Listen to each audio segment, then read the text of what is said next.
Huli ang isang babae sa Valenzuela dahil umano sa pagbebenta ng iligal na droga. Itinanggihan ng suspect na may pakiusap sa mga umarestong pulis. Ang mainit na balita hatid ni Bea Pinlac. Di ba, makaawa ko sa kanila. Sabi ko, huwag nila huli kasi anak ko wala mag-aalaga.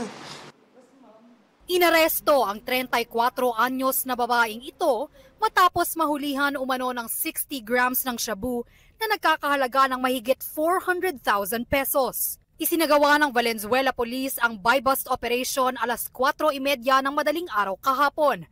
Ayon sa pulisya, sangkot umano ang suspect sa pagtutulak ng droga sa Barangay Bignay. Base sa impormasyon na nakuha natin, siya ang nagbabagsak at kinukuhanan ng mga small-time pusher natin sa barangay, sa may Barangay Bignay.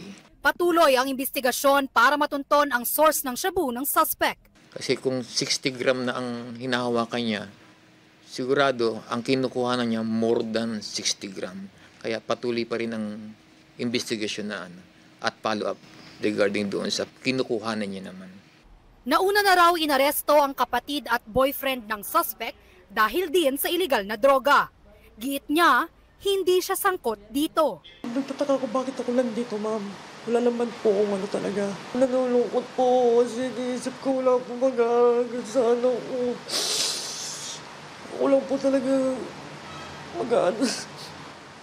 Nahaharap ang suspect sa reklamong paglabag sa Comprehensive Dangerous Drugs Act of 2002. Bea Pinlac, nagbabalita para sa GMA Integrated News.